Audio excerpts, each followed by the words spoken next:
Доколку веднаш не се преземе климатска акција, животот на луѓето како што го познаваме на планетата Земја нема повеќе да биде ист. Климатските промени покрај тоа што се штетни за здравието на луѓето ќе доведат и до климатска миграција, што дополнително ќе го комплицира животот. Затоа е потребна и ефикасна промена против истите.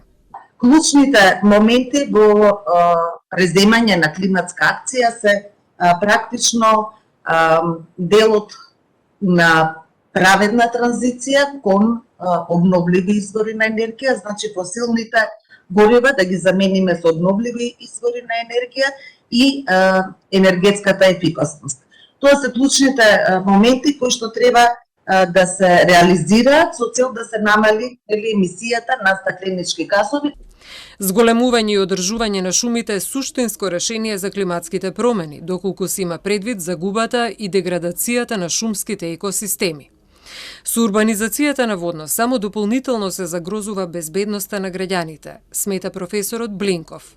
Ако паѓа дожд на природна подлога, навошто ако е шума, голем дел се ретензира во почвата. Меѓутоа, ако паѓа по дожд на запечатена површина, кај што се градби, отекот на асфалт е 100%, 98%. При интензивни врнежи не може канализација атмосферска да прими таков дожд. И тоаш доле ќе се поплавуваат. А ова доле не би сакал да видам, ова е фавела од Бразил. Главните бариери за најголемите еколошки предизвици не се само технолошки, туку повеќе социјални и недостига јавно разбирање за итноста на овие прашања и секако политичка волја за действување.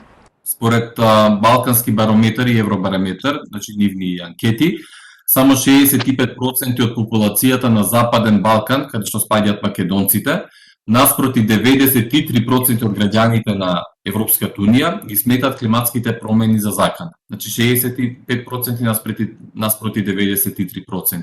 Сето ова говори за неопходноста на подигање на свеста и прифаќање на реалноста врз основа на точни и релевантни информации и подобри комуникацијски практики, кои ќе ги охрабрат граѓаните да преземат активности, додава Дејан Андонов.